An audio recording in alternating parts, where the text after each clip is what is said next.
Mosquito Jones, how are you, sir? Dull, dark, and ashy. How about y'all?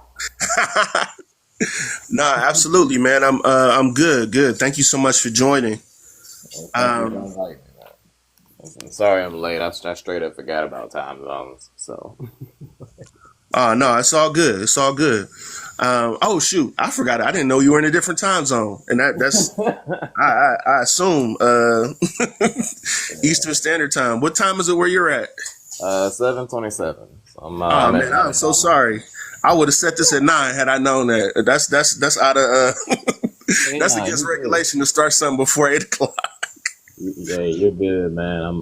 Shit, my whole organization is against regulation, so we're good. Okay. Yeah, We'll work no, in the no middle of worries, the no night. worries, man. Well, thank you so much for joining me at this early hour. I know that I don't know. It's a busy weekend for me. I figure it's big. It may be a busy weekend for other people as well. I wanted to make sure we got this in on the what may be the last day of TikTok. I guess nobody knows for certain what's happening, but I wanted to make sure we got this in. So, I got some questions for you. And then we'll kind of go through those questions, talk about it. I don't know how people are able to join without me letting them up. That's kind of weird. Um, but we'll continue to move on from there. Um, okay, cool, cool, cool. So let's talk about it. So for a person that has never heard of the power and control wheel, how would you explain that to them? All right, so I've lost track of a lot of my notebooks over the years, and that was one of the ones that I knew I would have to get a lot of notes together to hold that thought cogently. So I'm gonna have to use different metaphors to explain the dynamic I see, and then explain how that becomes a cycle. But let's see where to start. We'll start with triangulation. Most folks kind of understand triangulation as pitting people against each other or cutting off information flow to their victim. They understand it as a method of behavior adjustment or behavioral control that has no regard for that person's actual well-being, just their usefulness and the design of the offender. What that triangulation can lead to is what I call a cone of control. If you if you drop that cone onto any group of people, you have more than your victim inside that cone. You'll have accomplices for yourself, people that will also be completely neutral and have no idea how to explain the situation to your victim. It cuts off their escape, their access to assistance. It might even cut off their perspective on there being outside of that cone. And by ramping up the amount of pressure you can apply to that based on your position in the world, you're not gonna be able to really abuse somebody if you're unhoused. But if you're a multimillionaire with several different places you could take them that they don't know how to go away from, then you have way more control over that situation and way more power to ramp up on them. So by having the power to cut them off from escape, having the power to put more obstacles in their way, that becomes a cycle. The more power you get over them, the more you can create over them. And if there's enough structures in their way, they just give up on escaping. That cycle is where a lot of abusive relationships get intense, is where they become visible. But the first step is usually starting to cut people off. It's starting with the triangulation and that cone of control. So if they can build from the cone, they can go all the way up to creating their own cycle of reinforced power over their victim. That's when people start to notice the abuse, but at that point it's already too late in the mind of the victim and it's already in progress for the offender. No, I really like that that you made it 3 dimensional. You know what I mean? And Yeah. for those of you what's up, I'm just going to kind of describe it. And you can all Google this if you like. It's a diagram that's readily accessible, but and it's been around since the '80s. But I don't, I still show it to people and people have never seen it before. Um, and my wife was actually the person who first shared this with me. So if you can imagine, if you don't have the visual, power and control is in the center of this power and control wheel, right? And there are different spokes of this wheel. On the outskirts surrounding all of this is physical and sexual violence, right? Mm-hmm. That's what holds this whole wheel together. And then the spokes of that wheel are using coercion and threats, using intimidation, using emotional abuse, using isolation, minimizing, denying, and blaming, using children, using economic abuse, and using male privilege. And it is it is a gender specific wheel because of just the statistics surrounding domestic violence. About 85% of perpetrators of domestic violence, if not more, are men. You know what I mean? So um, because of that, because women are more likely to suffer from domestic abuse, it's specifically put into that framework. Another thing to think about is it takes, I think it's about maybe 7 times for a person to actually leave a domestic violence situation. 7 times on average. So it's this wheel kind of shows, and I think that's what Mosquito Jones was talking about. How people get trapped. I mean, you try to escape, but you wind up getting pulled back in to the center, which is power and control. I want to introduce my wife, Aza. Aza, you want to share anything, or do you have any follow up questions on this topic? I don't have any follow-up questions right now, and hi everyone. Good morning, Miss Asa. Your husband's an inspiration, by the way. Thank you. Same. I think the same of them. No, absolutely. So I love that you made it 3 dimensional, because I was thinking along, like, the way I imagined it was almost like a pit. You know what I mean? With like Yes. power and control being in the at the very bottom, and person trying to climb out of it. And as soon as you get too far, physical violence pushes you back down, and those slopes would be those different spokes. You know what I mean? You're sliding down. The economic skill kind of pulls you back to the center because you don't have the money to get out. So I love the way you explained that, man. That was dope.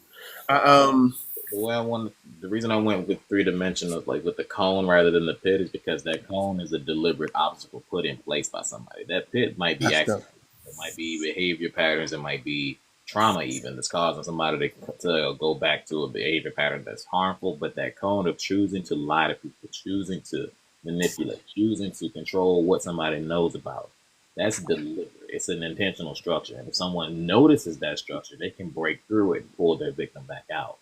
That pit, you got to go in there with them. So, That's what's up. yeah. It almost reminds me of like Sylvia Plath's Bell Jar. That's dope. Yeah.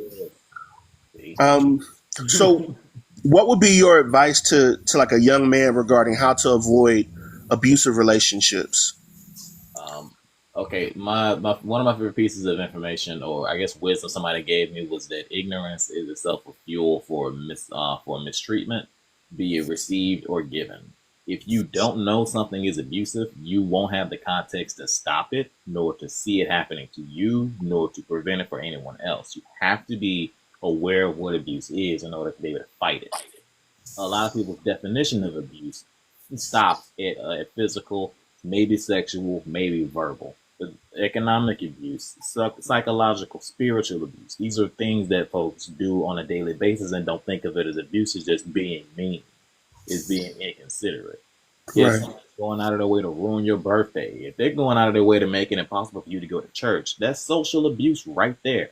But most folks don't recognize these things. So for a young man to be able to prevent himself or others from being abusive, he needs to understand what is right and wrong and how you treat people.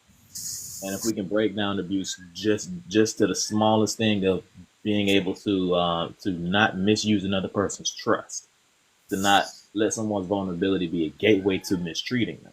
That begins the process. But they have to understand what their behaviors are doing to people, what they intend, and how that impact can backfire in order to prevent abuse. The next step is being able to apologize when you mess up, because a lot of folks' abusive behavior is, it starts off small. It's I did this thing wrong, but now I'm going to be mean, so you don't ask me to apologize, and then they continue that and ramp it up over and over until eventually it starts being mean as a joke, and then it becomes just a daily thing, and then it's normal for them. Young men really need to be aware of what their impact is on people and how they can abuse folks and what they can do to prevent that, because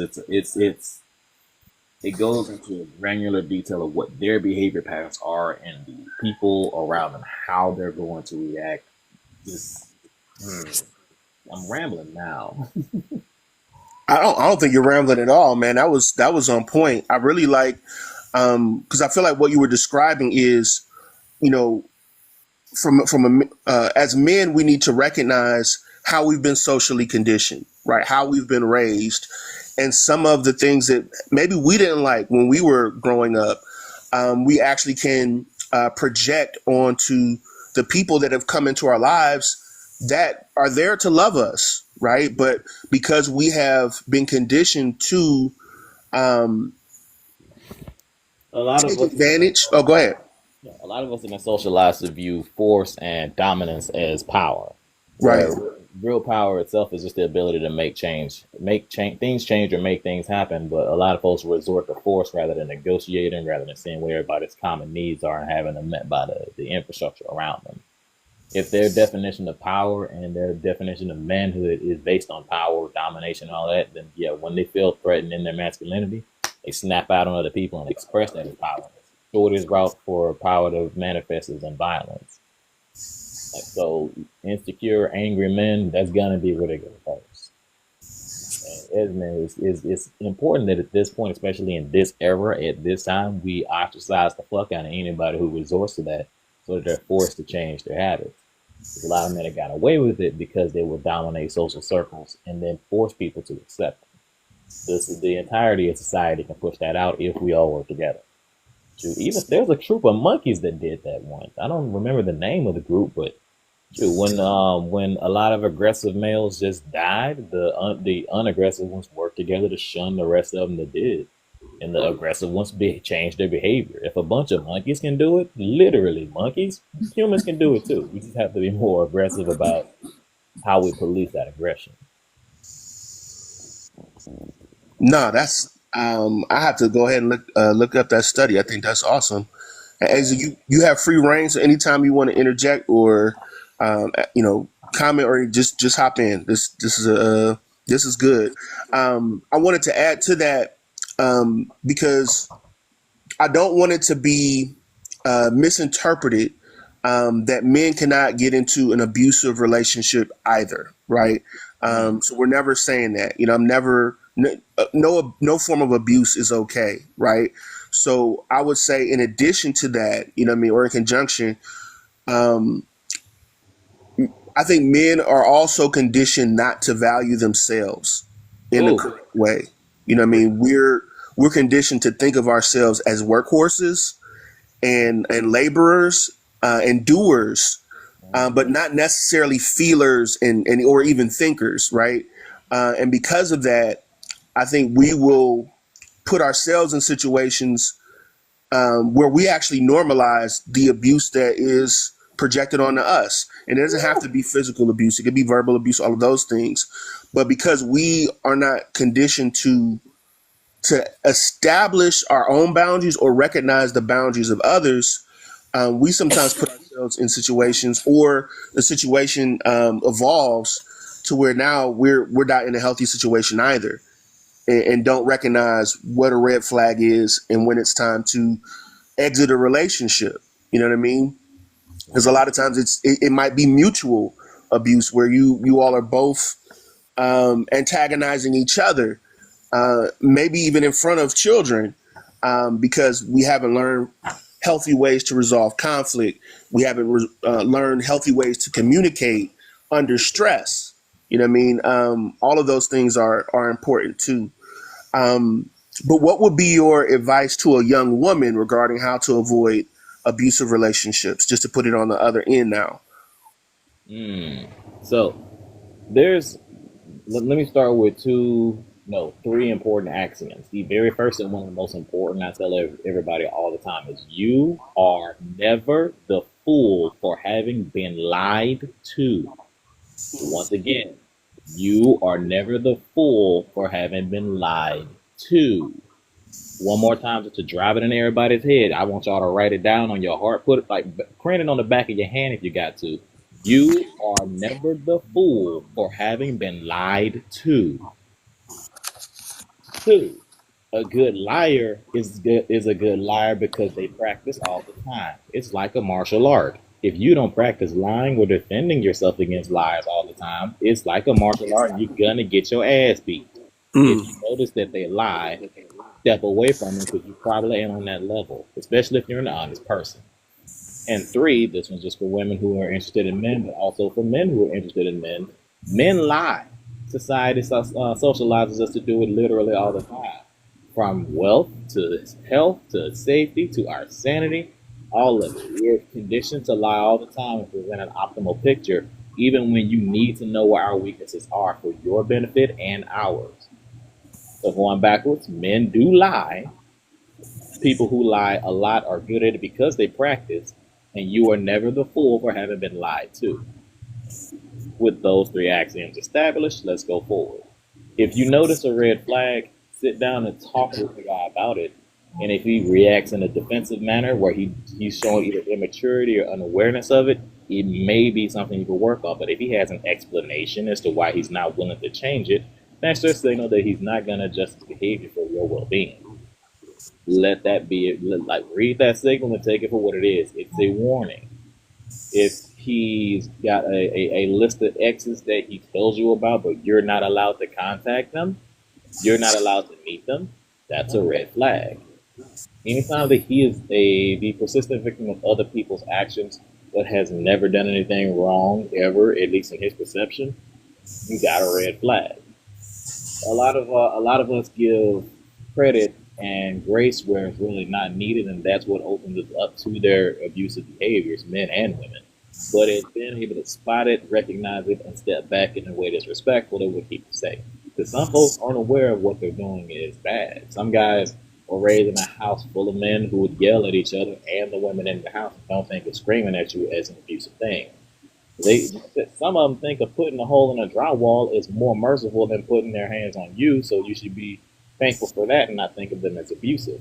These adjustments, these changing goalposts, allow any small abusive behavior to grow. And just like compound interest, that first little investment is the most important because it's going to come back over and over and over. They're going to reinvest that impact. They're going to come right back with more ideas, more capabilities once they know that you're not going to focus on one thing or the other. So setting strong boundaries, setting those expectations in stone. And the first time he crosses one, you have the discussion, but the second one, you're gone. There is,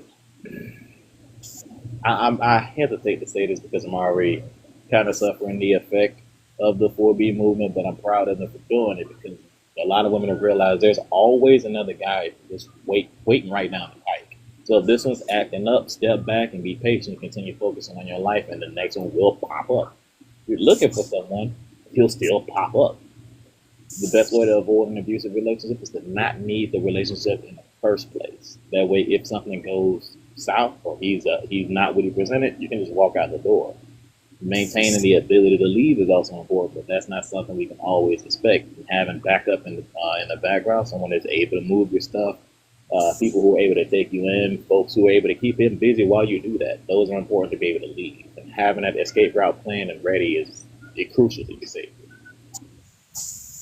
And just to pull it back to men too, we do have that situation as well. When you can't leave because there's something tying you down, you have to think about what you need to do ahead of time and put those in place. The difference between what we have to do to leave and what women have to do to leave is when we leave holes in the community where we are. Women can maintain their connections to people over distance or through barriers. We tend to just let them die. Can't do that. Please don't do that. No, facts. There's so much that you shared there. Oh man. Just real quick, go ahead and make sure you all are tapping that screen.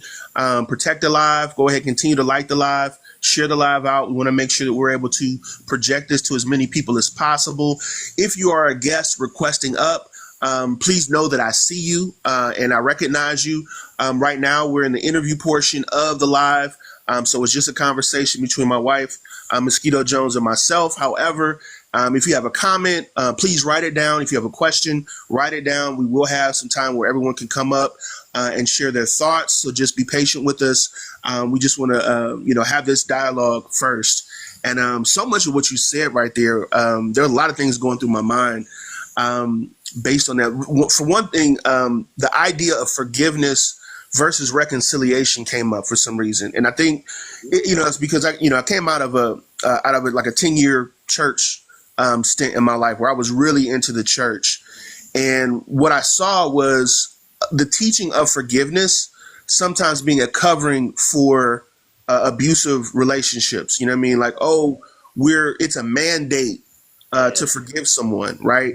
So there's two things, wrong with that. One, the idea of forgiveness itself is very different from reconciliation. Forgiveness is a work that you do in your own heart. I can forgive someone, right? If I have irreconcilable differences with my father or irreconcilable, I can't pronounce right now. If we can't get along, and I don't feel safe around you, I'll simplify that.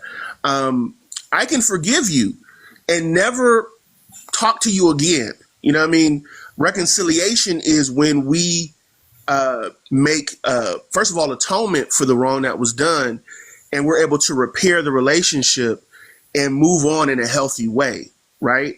That's reconciliation. A lot of times people are talking about reconciliation, but they're using the word forgiveness, and they're saying, well, it's a mandate for forgiveness. No, first of all, I don't have to forgive anybody. You know what I mean? It may hurt me, you know what I mean? But if I want to, hold a grudge, I might have a reason to hold a grudge. Me holding a grudge might be a defense mechanism that's keeping me alive from dealing with that. Forgiveness is just saying, I'm not going after you.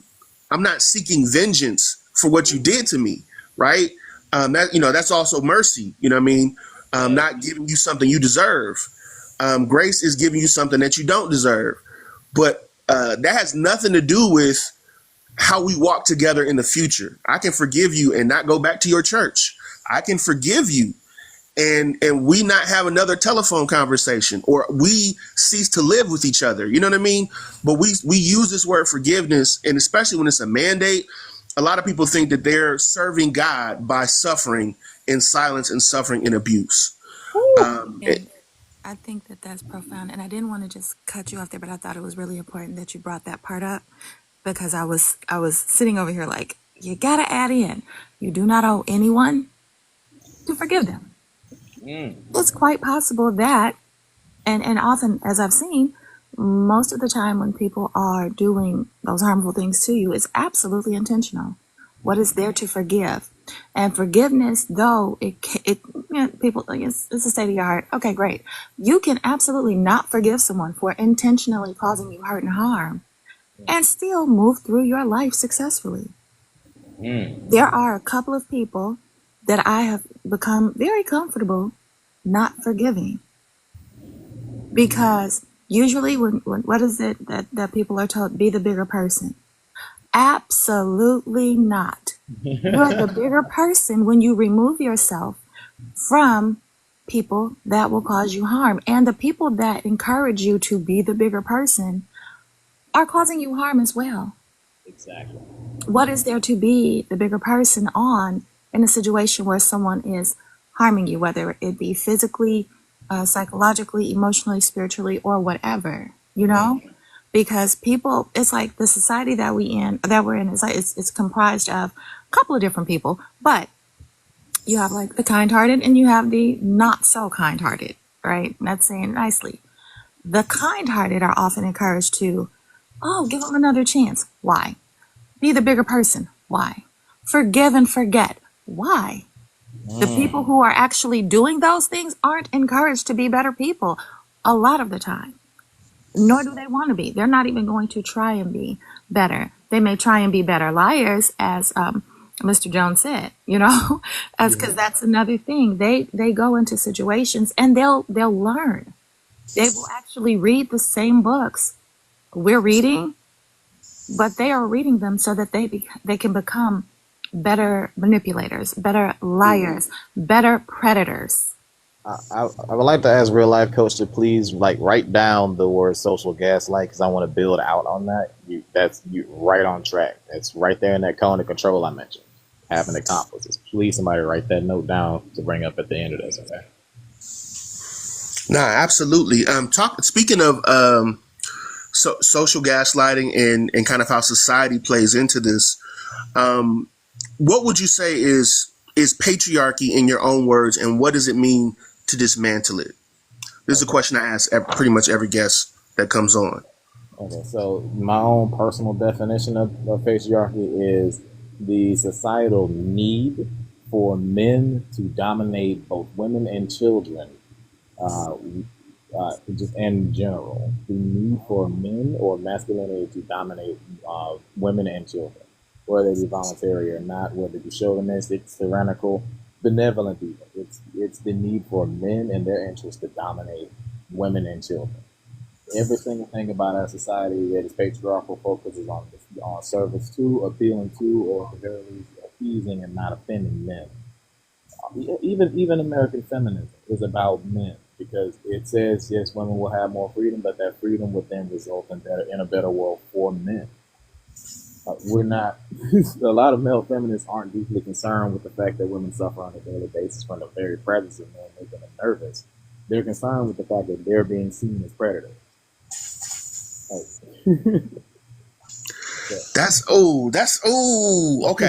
So I don't know how early you are on, but I started off talking about before you came on just my journey on TikTok and how I was pulled into the conversations on TikTok because of everything that was going on with George Floyd and the discussions about racism and a lot of people having a very surface understanding of what racism is, right?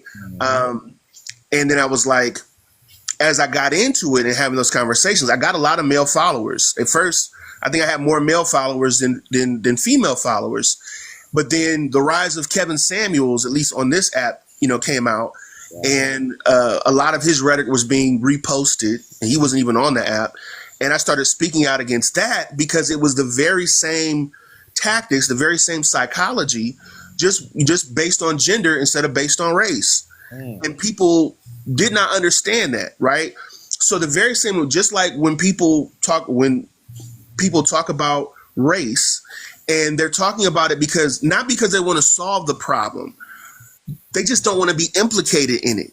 They just don't want to have to deal with it. They don't want to have to feel guilt over it, right? Because they don't want to be named in the brief, whatever court case we're having about racism. The same thing holds for men who, get involved in these discussions. And the first thing they want to say is, oh, it's not all men. I'm not included in this. This isn't me. I'm a good man, right? And they want to separate themselves from the problem instead of actually solving it. And I think you called it out so great when you talk about the reason why some men become quote unquote male feminists. It's to try and separate themselves, not necessarily to solve the problem. Exactly, and that's like, and I see it a lot on this app. A lot of guys who really do mean what they say and are on the journey to being fully involved in women's well-being, based on women's well-being, but they're still working against the programming that Western societies give us, which appeals everything to a man's well-being. Like immersing yourself into women's like just general enjoy the things that they enjoy that men usually don't mess with, like makeup, drag shows, the hyper pop music. It's not that's experiencing a bit of the world of a woman through a male lens. Still, it's understanding what actually benefits them and learning how they think, how they experience the world, what you can do to improve their existence, and having that thought in your head on a daily basis for a few years That'll get you to a point where when questions like the Roman Empire trend or the man versus bear question pop up, you can predict men's actions because they have because like they're gonna do what men are gonna do, and then from there you can really hey about it and adjust your own accordingly. Like this, the need for instant answers also messes men up because if we don't have the answer right then and right there, we'll just fucking forget about it and let society try to answer it and then maybe come back and shoot off of it later. But the answer there is adjusted based on what the women around you need you to do. Like, Nah, good stuff. So specifically, like, how do black men or men from other marginalized groups still support or uphold patriarchy despite their disadvantaged socioeconomic position? Oh man, I can't pronounce words this morning. I'm trying to think of how to give this one because I call it the pyramid. I keep referring to a pyramid when I'm describing power structures, or more like a head, neck, and body structure when it comes to big societal explanations. But in this case, it's just a hegemony of abuse. Um, there are, if you look at America's structure and then apply the race lens, you'll see white men, well, white people, then black people, and then everybody else scattered right below us, because that's the chain of who can affect who without any consequences for it. And then you put on the lens of gender, that's almost always a chance that men can harm women without seeing any kind of consequence. But if a woman harms a man in any way, they'll at the very least be heard out on their complaints. Um, Applying both of those lenses, white men can harm just about anybody and see very few consequences, but men in general can do that to all women. So black men, brown men, everybody else can still harm most women just as long as they're not higher on that race part of the pyramid. Black man harms white woman, lynching. White man harms black woman, nobody cares. So, and that hegemony is enforced by either inaction or agreement with it. Folks who, like Kevin Samuels, look at the abusive behavior of men and excuse it with these high values, so you have to put them. Men who look at traditional marriages and other such through religious lenses and say that women are supposed to submit to men, so you have to put up with whatever his bullshit is. Like, all of these structures are maintained by folks who both benefit from it and folks who don't take action against it. And in order for folks who don't experience a lot of socioeconomic or socio-political privileges to stop using that structure, they have to fight everything above it. And a lot of folks just refuse to fight above them now. It's easier to take it out on somebody below you and then just continue back with the life that you don't like. Like black men will still let black women go through all of the economic and socio-political struggles that they would normally go through, and then add to them by being a personal obstacle. That goes across all demographics of men, but that's the point where I get stuck at, because you can choose to not be an obstacle to her. But not most guys, but many men will still choose to be an obstacle to her if he decides that she's not worth protecting from that type of social abuse. No, absolutely. You had said something earlier about how masculinity is defined, right? And how men react to threats to their masculinity. And when we look at it through a racial lens, the ideas of what it means to be a man on Western masculinity have been defined by the very same people who stripped us of our African masculinity, right? And of our African history. So specifically with black men, you have a situation where you're being dehumanized by a system, that says you're not a man. And at the same time, when you get the opportunity, you're reaching for manhood. You're reaching for masculinity. You're reaching for humanity, but it's been codified by the people who ritualistically dehumanize you. Yeah. And so you're adopting the masculinity of your oppressor, who defines himself by his ability to be able to dominate other people. But you can't dominate him because you're still in that system. So what do you do next? To establish yourself as a man, you have to dominate somebody, right? So you dominate the closest person next to you, which is a black woman. Or like you said, I love the fact that you involve children in your definition of patriarchy. I don't think that gets enough light and enough discussion as far as how we also treat our children.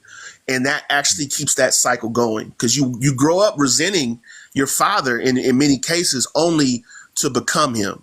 And that's whether he lived with you or not. You know what I mean? You either resent the reality of him living in your home, or you idolize the fantasy of him, even though he was a terror to your mother. You know what I mean? In many cases, I don't want to stereotype anybody, but how do you think issues like domestic violence are compounded by racism and sexism? It's compounded specifically because if you're dealing with a sorry, if you're dealing with a person who's gonna be a personal obstacle already, they're choosing to be a personal in your house adversary. You still have all of those other obstacles and enemies outside still actively going up against you. An abuser thinking that like thinking that that abuse is in a different dimension than what society is going to do to that person anyway is kind of folly. It gives them two different battles when the thing that they're doing right now is getting jumped. Like, if this person is already poor, they might be injured, they might be terminally ill even, and just can't afford to be in the hospital. But now the partner is starving them because like they're tired of how much they eat. If their partner won't let them go to work even though they're struggling, just because they don't like the fact that they look bad because their sick partner is working. All of these things stack back up and become another obstacle, another brick in the wagon they got to drag along. If you got a person who is housebound, now that partner has them as a captive, like a captive audience for real, for real. Like Mm-hmm. everything stacks up, and we make this mistake of disregarding that battle while looking at the other one and forgetting that they're not fighting a two front war. They're just getting jumped. It's all happening in the same door. It's on the same mind, the same body, the same heart. They're getting jumped. We don't have to look at the individual elements attacking them and treat them as if they're separate. They're not separate to that person. That's powerful. Can you talk a little bit about your personal journey and how you came to your current awareness about these issues? The simplest way is to say that I was abusive, point blank, period, and not aware of it, but still willing to continue those behaviors long enough that they affected people. As a teenager, I was pretty isolated, didn't really talk to a lot of people because folks didn't talk to me, and I stayed online most of the time, hanging around with trolls on the internet and so forth. But that got me, I guess, social access to their more insidious messaging boards and chat rooms. And they were discussing things like a stealth slushy, which is just a slushy made of a lot of juices and such. But then you fill it with alcohol, but you can't smell or taste that alcohol.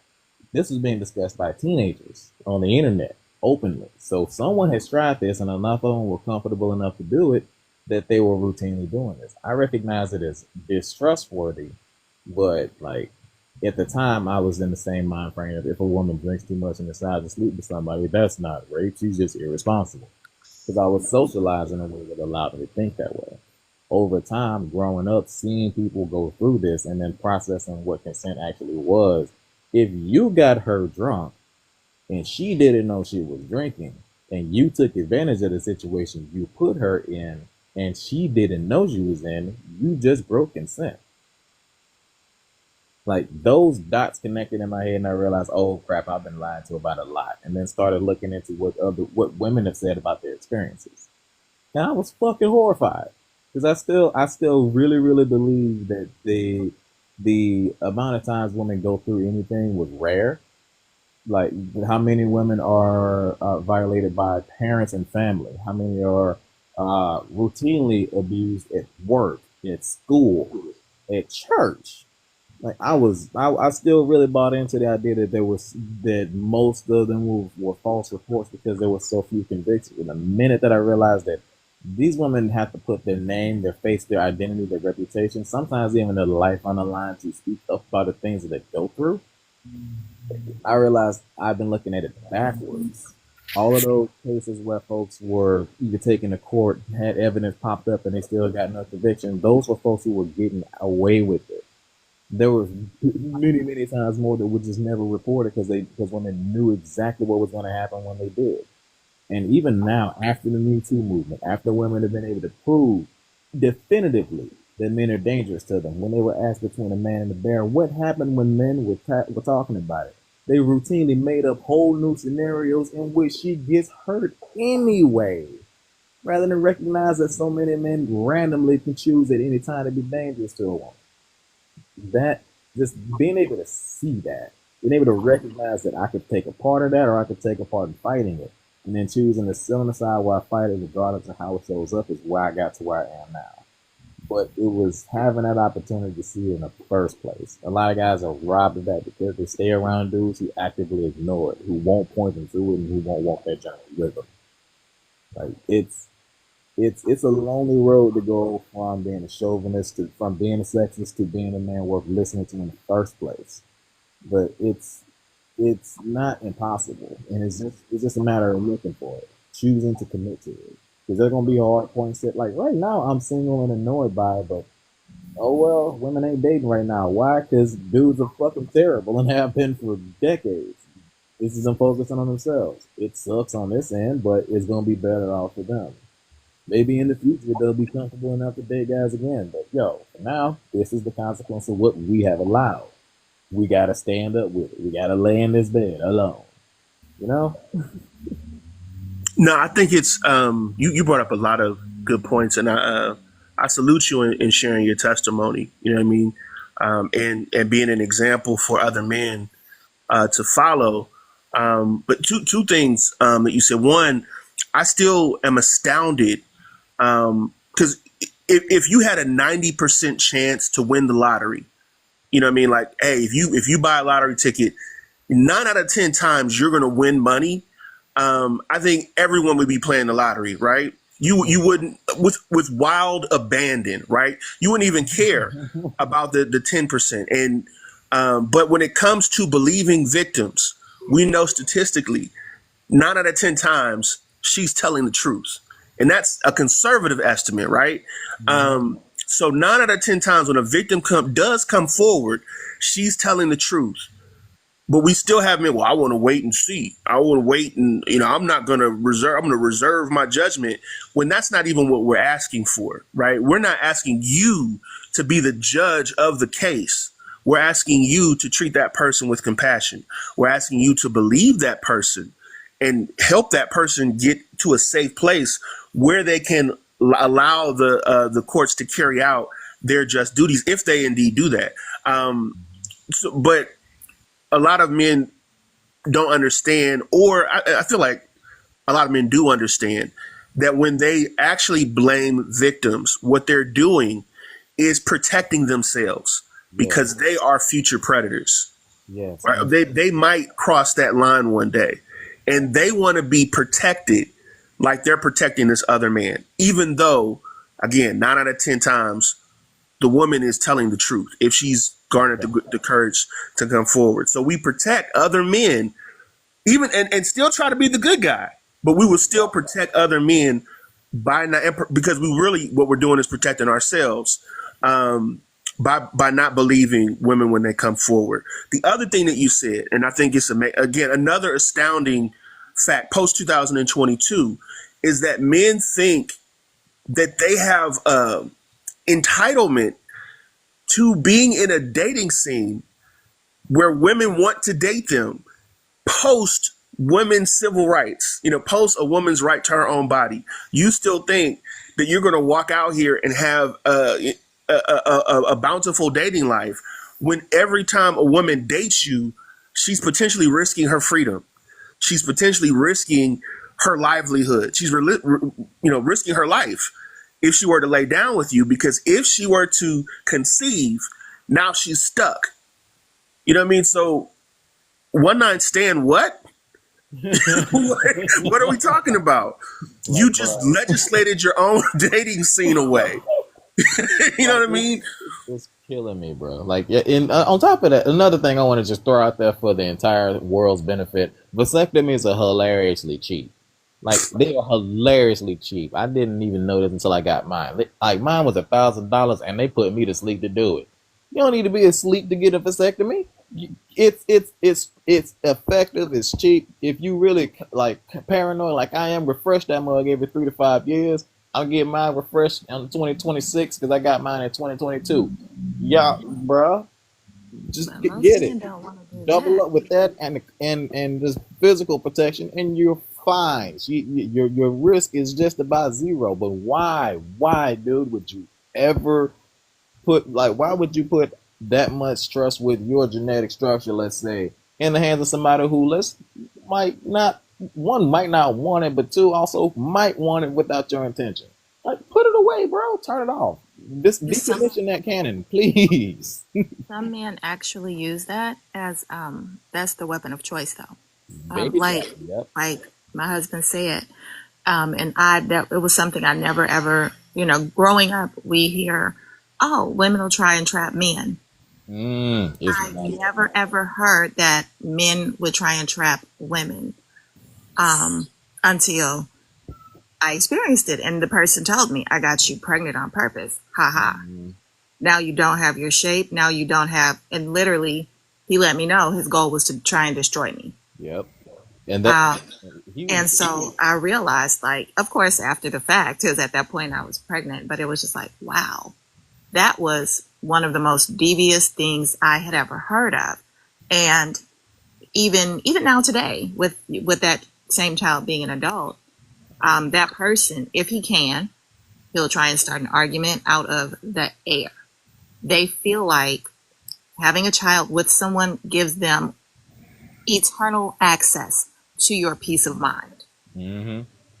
And if they can do whatever to destroy that, they will. And that's not, of course, it's not saying all, but there are a lot of people that teach that. And that same person that did that didn't have a good relationship with his father, and as such, doesn't have a good relationship with, say, children.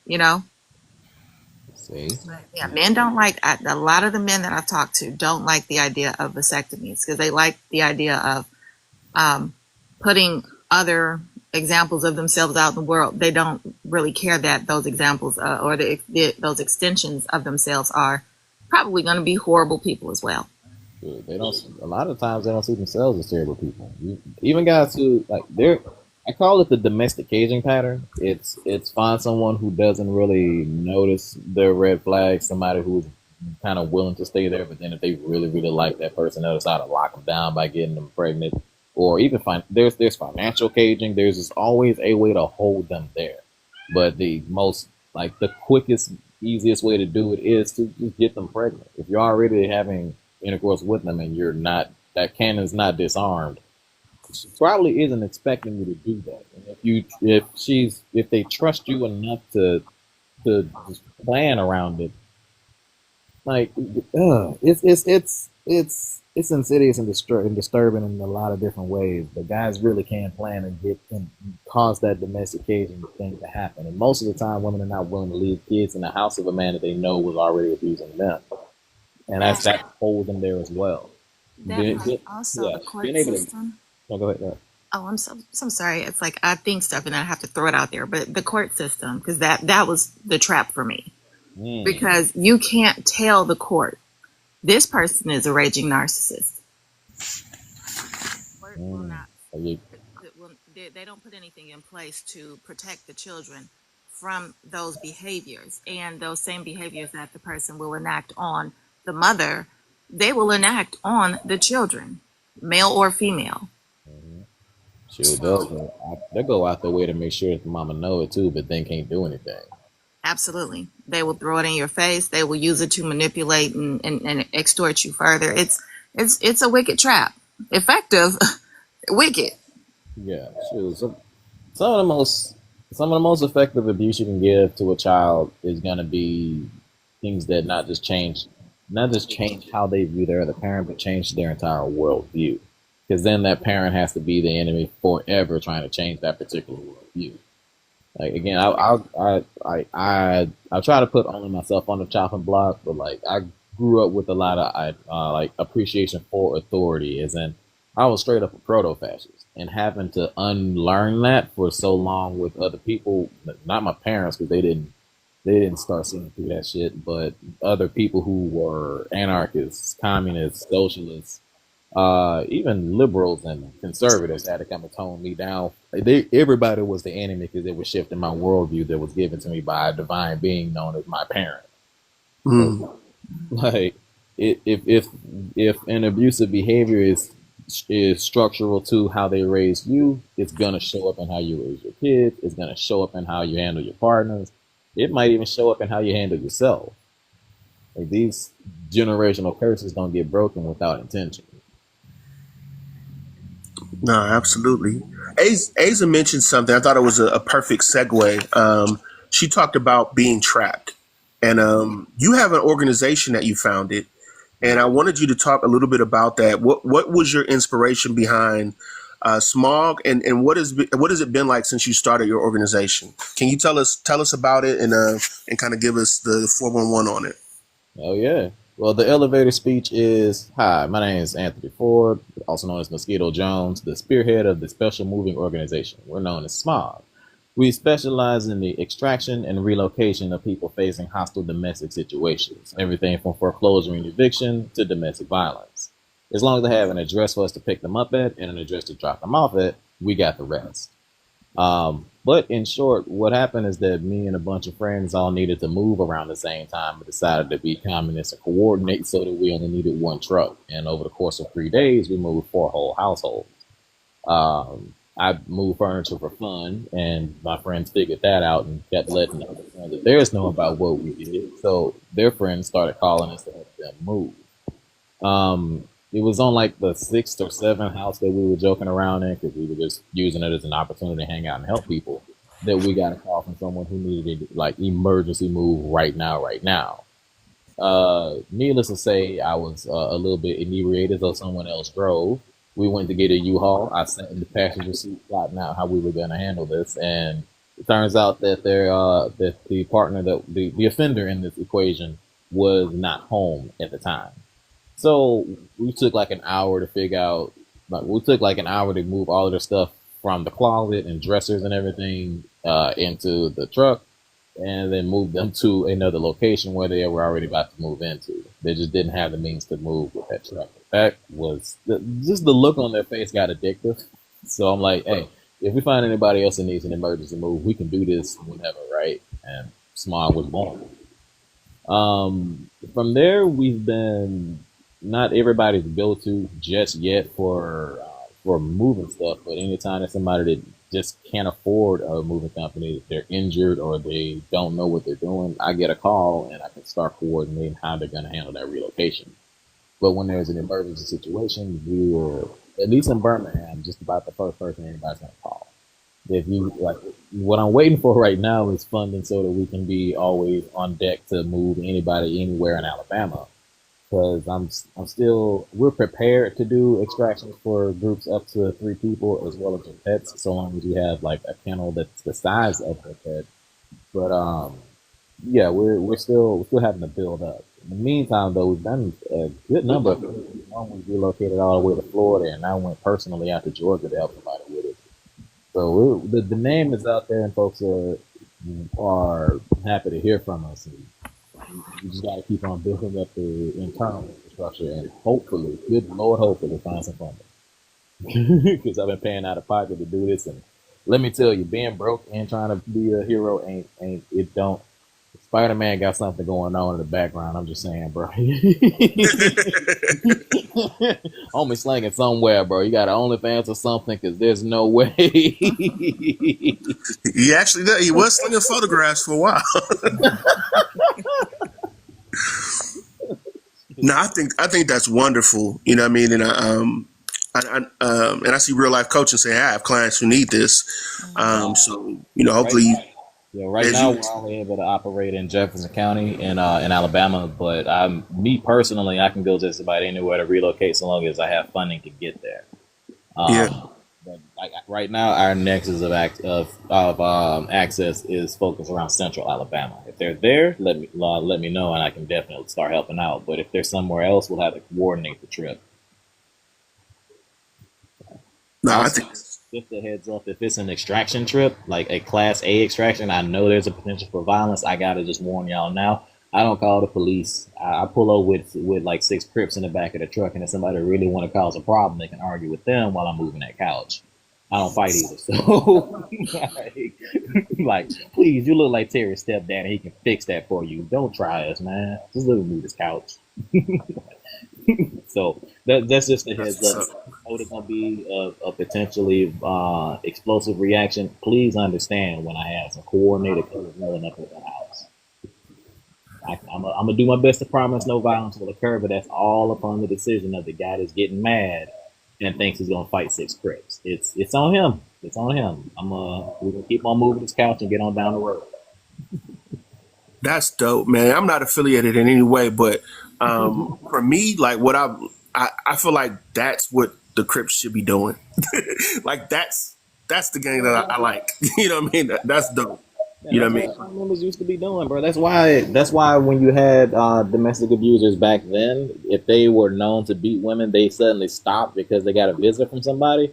Because he probably got jumped in the background and don't want to talk about it. You can get pulled in the alley real fast when everybody's not in the car. So like that's the community resistance in progress. Their whole goal was to be the new generation of what the Black Panthers were for the hood. They were at first hoping to provide breakfast and food and safety for everybody, but then you know how Reagan stepped in and changed that plan. But yeah, it's Crips, Bloods, GD. I don't care who it is, as long as you're threatening enough to make somebody who thinks he bad realize he ain't. I got you. Just hop in the back of this truck. You probably ain't gonna have to do nothing important. I'm gonna pay all of y'all like $20 for your time and maybe a 40 each, and y'all can have a party in this front yard for all I care. Just keep them busy while I move this couch. That's what's up. Um, Speaking of which, how what would be your suggestion, or how can people support? First of all, how can people support you and your efforts? And what are your suggestions for ways for other community members to practice mutual aid like that? You know, to be able to help each other. All right. So to help me and my organization out, again, we're SMOG, SMOG, but it's BHAM SMOG right now because our center of action is in Birmingham. If you want to follow us on TikTok on the other two Meta platforms, I'm about to start a page on Red Note. I'm going to see how far I can reach out in other directions with social media, but we also have a link tree that just is Linktree BHAM Smog, SMOG, all one word. And we have a fundraiser there, as well as our open agenda, a volunteer sheet, and a client intake sheet. Um, Spreading access to that link tree itself is probably the best way to help us out because if anybody's curious about us, they can look there. If they want to send us email, ask questions, anything, they can contact us through that link tree because it's going to be probably the easiest way to keep track of everywhere we are. So that's linktree slash bhamsmog, BHAMSMOG. Is for building up more mutual aid networks like this. I have two structures to explain them with. My favorite is to go with pigeons and crows, just because it's fun to say pigeon, but it's more like a squirrel. But pigeons make people think. Crows share information by small bits. They just go do things, and if they see another crow nearby, they'll show that other crow what they're doing and what they found. And if they both find it safe, they'll go share the information with other people. I mean, other crows, and so on and so forth. And eventually, let's say you have 1,000 boxes of French fries sitting in the park, you will find thousands of crows coming to have them French fries, all checking it out with each other. Pigeons don't do that. They gather resources and just live the best they can. They live better, do better. They're productive as a mug as long as they're being given resources. But for the most part, they just want to live a life.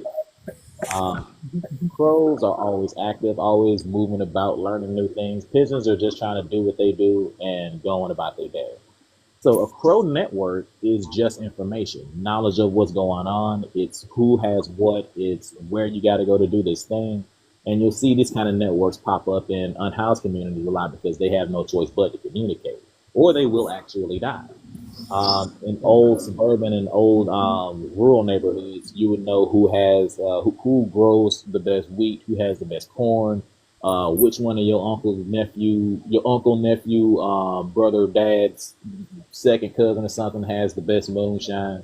Uh, there's a joke among lawyers that a good lawyer knows the law, but a great lawyer knows the judge.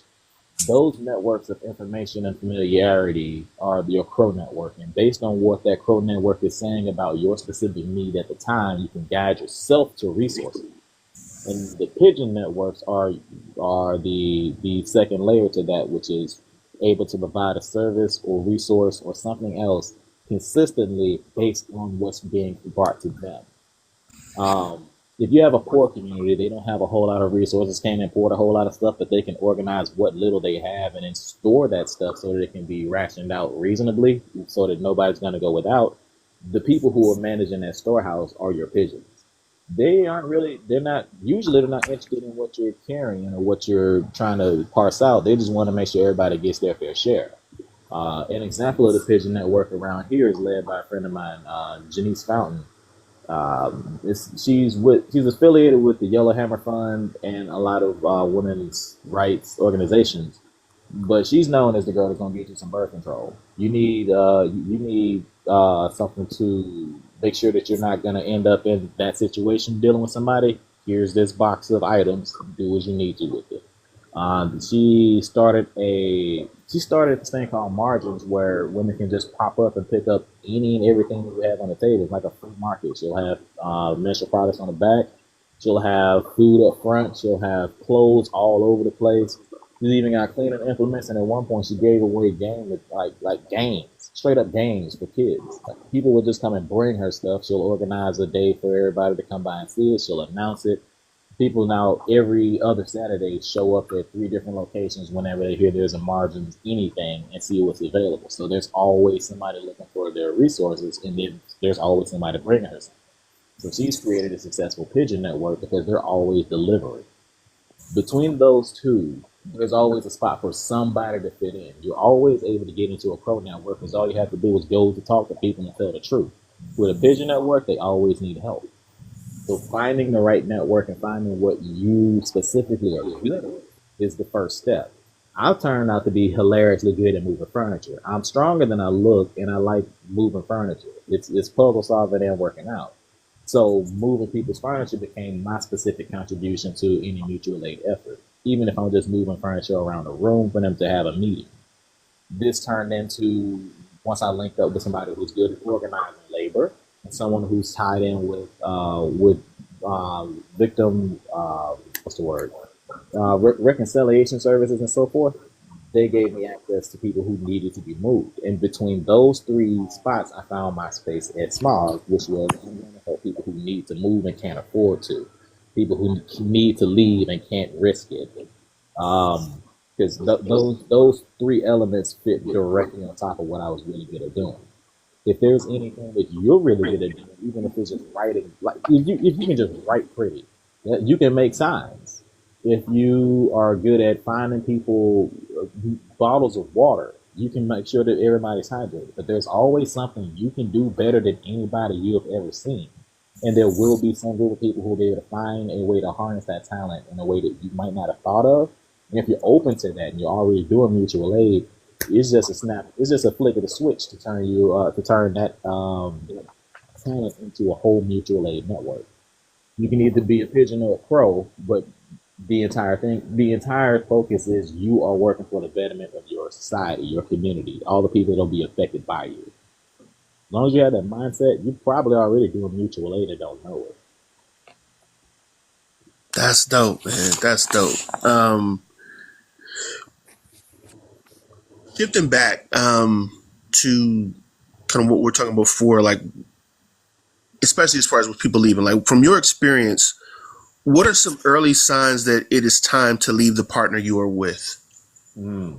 The earliest sign, um, the earliest sign that it's time to leave is when you don't see. No, no, I want to phrase that correctly. So I'm gonna work backwards. The big leave right now sign is when they start cutting off routes for you to leave. If they make it so that you don't have a car, so you can't leave the house without their permission. If they always want to know exactly what your location is. If they have control of your phone plan. If they won't, they are constantly and always trying to integrate themselves into your family in a way that is beyond your boundaries of how close you want them to be. If they are always up in your business, they like if that partner is not contributing to something, but they want to know every single thing about it. That's a red flag that you might need to take a step back. If they start cutting off routes for you to get away, leave now because you're gonna run out of routes eventually. Another important one is going to be what their intentions with you and other people are. A lot of people might be polyamorous and not know it, but plenty of cheaters know that they cheat and they set up ahead of time to make sure that they have the avenues to do that. Mm. Any of those behaviors where they are setting up to be able to mistreat you and either justify it, rationalize it, get support in it, if they are preparing to mistreat you, you need to prepare to leave. And that big one that I was trying to figure out how to phrase. If you can only see futures with them where you have to struggle with them, if you can't see a future where living without them, if no. If you can look at the future and think about times without them, and any of them feel better, consider leaving. If every single time you think of the future with them, you're negotiating how you're going to deal with it, it's time to leave. If you are looking at the future with them and you don't see a future with them because you see them changing already, it's time to leave. The future ain't predictable, but patterns are. And if you're already seeing patterns that you don't want to see grow in the future, you can try to talk with them, and if they'll change their ways, that's one thing. But if they're not willing to even acknowledge them, it's time to leave. Man, that list is. We need to put that list in writing. that that's gonna be on the playback for sure. Yeah, we putting that on a t-shirt for sure. Hey, I get it. So, It's important what are that some we things to consider when that moment comes? Let's say you do identify those red flags, and you are saying, okay, this is the moment that I need to leave. Like, what are some things to take into consideration when that moment comes, where you're ready to leave? All right. So when that moment comes, you have to commit to leaving. You have to commit to going forward. I like using references from anime because I'm a nerd, but in Full Metal Alchemist, they burned down the house they grew up in when they were going to go on their journey to try to regain their bodies. There was no going back. There is no turning around. There's no going back to here. When that moment comes, you have to be ready to say, there's nothing here to come back to. It's time to go forward and forward only. Everything you do from that point forward is getting over the bridge of right here to right there. If you are not ready to make that move, it's okay to pause, but not to stop. Once you committed to leaving, your process has to continue. At some point, it's got to complete. So you make your calls, you make you reach out to people, you start looking at your escape routes. If you can't afford it to move all your stuff, you look at how you can sell it sneakily, or whether you're willing to leave it there. But we go back to that domestication pattern of baby trapping women, which is one of the things men would do when they notice that the wife was about to go, or when they notice that this woman was about to leave their life. If you have kids in the house, they need to leave first. You have to find people or places that they can be at that the offender has no access to that you can come back to and coordinate with to hold on to them while you're doing your exit operation. Preparation is going to be key here, but you can't prepare too obviously or they're going to ask questions. That's okay. Don't move anything that's in plain sight. You can move your clothes no matter how big your closet is. You can knock that clear in like an hour if you have trash bags. If your clothes are all on hangers, you just put the neck of the hanger through the bottom of the trash bag. Use the trash bag as a drape over your clothes and throw them in the truck, and you can go. You might have to leave your clothes there, but the ones you really want to save, that's 30 seconds per bag of clothes. If you have a bunch of little trinkets and such that are in drawers and such, take one of those, take the 16-gallon plastic crates you can get at Walmart or anywhere else and just throw stuff in there. You can sort it later. But when it's time to go, you want as little action as necessary. All you want to need to have to move is your furniture and maybe your appliances. Every little thing that you can, you put in a crate and hide it somewhere. It might not be possible to put it in the storage somewhere, which is why you want to use these plastic crates, and you can put them under the house. You can give them to somebody else to hold on to. But they're obvious moving implements or storage implements that you can just say these need to go out somewhere and get them out of the house. If your partner is the type that's a narcissist and just thinks that his or her world should be everybody's world, then they'll be happy you're making space for them to do more with. You can distract with that, which leads to the next element: distraction and awareness. If you're ready to go, the offender needs to be distracted, and you need to be aware of just how much they see, how aware they are. If they've been abusing you for a while, you're gonna be hyper aware of their state of mind anyway. But you also have to keep that mind distracted just a little bit with every action you're taking. You can even talk. You can even have them help you move your stuff if it gives them a little peace of mind. Just make sure that you're able to go somewhere and move that stuff to a secondary location. And then the last step is the actual operation. If you're extracting yourself, this might be difficult, but having backup will help a lot. There's three elements to remember: there's speed, surprise, and force of action. If you're moving quickly, you might not need the element of surprise because you can get in and out before they notice anything. The element of surprise you have to use to your advantage to make sure that they don't have time to act. So when you're ready to go, you hit that candle. You moving right then and there. You have your team in place, and y'all move all your stuff, and you go. If they do notice you, that element of surprise is useful for distracting them further. You can move them off to the side to talk with somebody else. You can just tell them that you can lie to them all day about what you're doing with the furniture. You're not going to see them again. And force of action, you have to be certain about everything you're about to do. You push forward, you don't answer any questions, and you treat everything that's happening around you like it's distracting you from your goal, because your goal is to make sure that everything that you're trying to take with you gets loaded and you get back out that door. If you are forceful enough, it will startle an abuser because they're seeing a change in behavior, and they will either lash out, which will be, of course, your sign to go for real, or they're going to back off to try to analyze the situation, which gives you another window to act. So speed to move quickly, efficiently, and make sure that that there's no time to counter you. Surprise, meaning that they're not even aware, and if they do become aware, they don't have that chance to counter you. And force of action, certainty in your movement, so that there's no chance to negotiate with you. And if they try it, or if they try to push you out of it, you can push back and let them be too stunned to retaliate. Or if they really, really retaliate, you stop and go right there. As long as you were doing your preparation beforehand, you won't be leaving everything. Maybe some furniture which can be replaced. Maybe some possessions which can be replaced. But you'll have moved your kids and your pets somewhere else by now. The only thing they can do is lash out at you. As long as you can protect yourself in that moment, which is another thing I really insist on every woman being armed in general. If not with a firearm, then use a tactical whip. That's tactical whip. It's 2 feet of leave me alone that you can put on your belt line. If they really want to mess with you, go all out and protect yourself so that you can get back out that door. Because again, you are not going to see them again. Their respect for you, none of that matters. Lie to them if you got to. Tell them you'll be back, and then never pull up again. But you will not see them again after that. It's done with the moment you can get back out that door and down the road. The bit of work after that to make sure that they can't track you down is important. But if you've been doing your work ahead of time, they don't have a route to track you, and even better, you might have given them several false routes to go down so they can waste time and you can get even further away. But the key when it comes to being certain you're going to leave is it's not impulsive. You decided, and now it's a process. You've already checked out.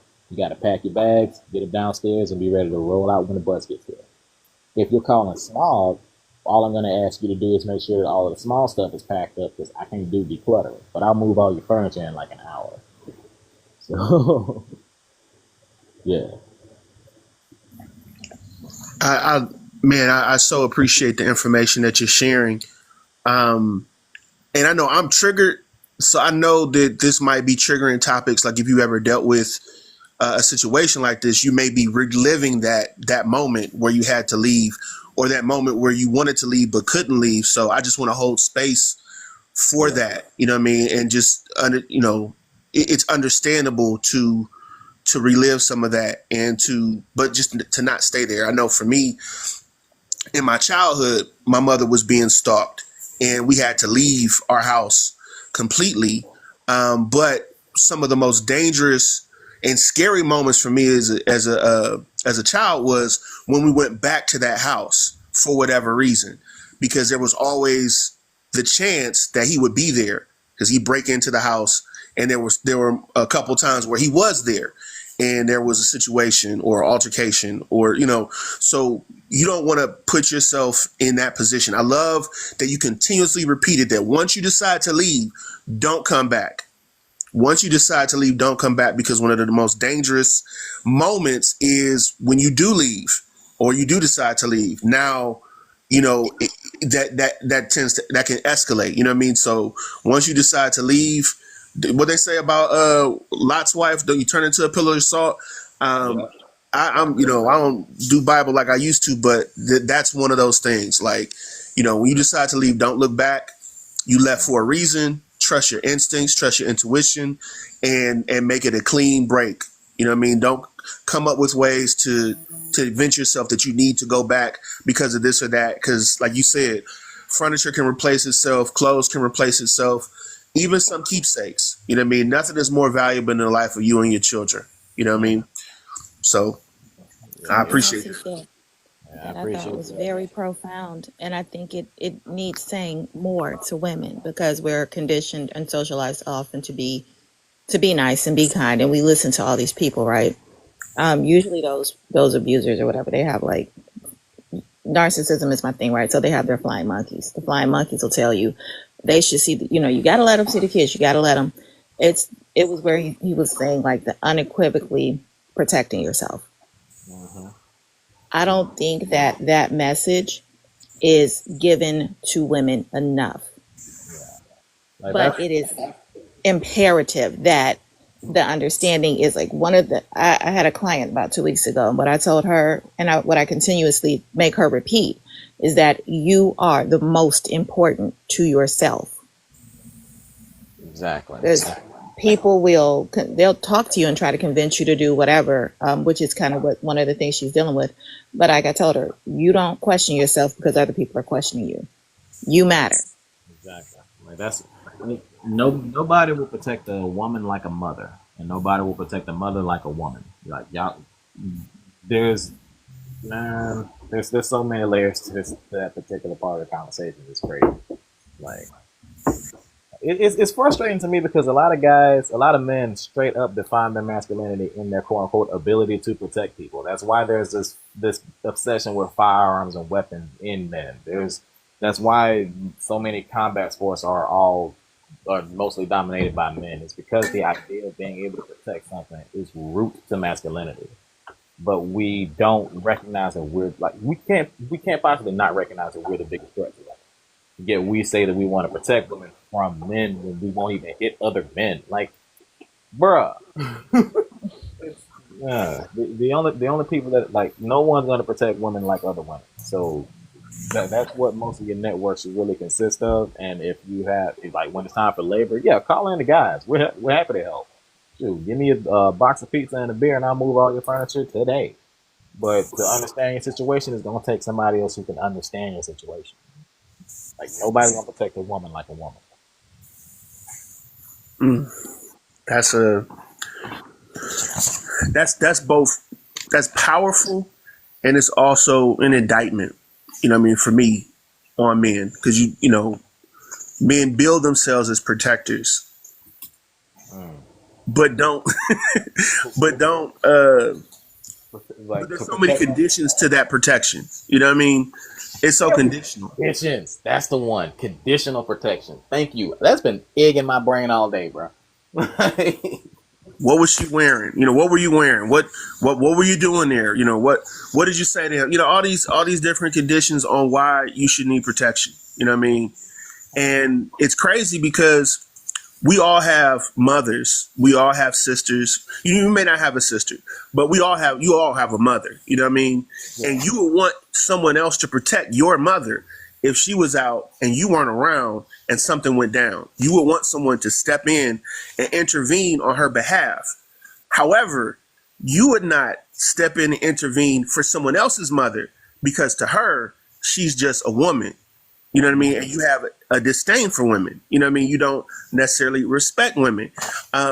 So it's this crazy paradox in the social contract that allows men to build themselves as protectors and yet protect no one virtually.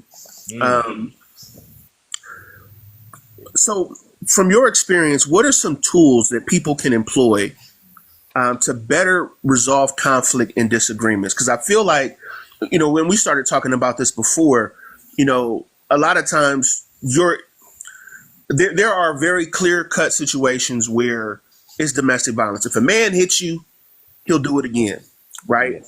And that's the whole power and control wheel is surrounded by physical and sexual violence. However, some of those spokes in that abuse wheel can appear in a relationship and it may not be physical, you know what I mean? Or yet, you know what I mean? So, and maybe that's because you're in a relationship where you just don't have the ability to communicate. And so there's yelling, you know what I mean? And there's this aggression, even though it's not physical, again, maybe yet, right? So what are some tools that people can employ to help resolve conflict and disagreements? So tools. That's.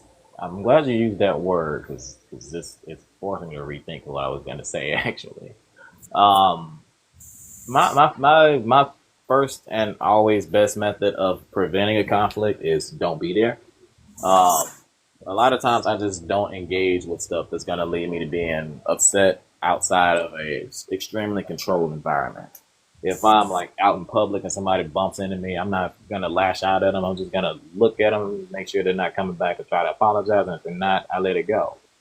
Um, it's like not sweating the small stuff. However, that's a privilege I have as a guy who looks relatively intimidating in person. I'm slender, but I'm 6 feet tall. I'm not a little dude. And if you really get it close to me, I look mean if I'm not actively smiling. So most folks will just get the fuck out of my way.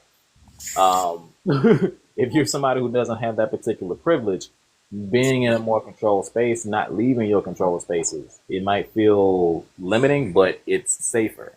And if any conflict does arrive, you have the ability to default back to your controlled space so that you're safe and you can choose to engage with that issue if you feel capable of handling it.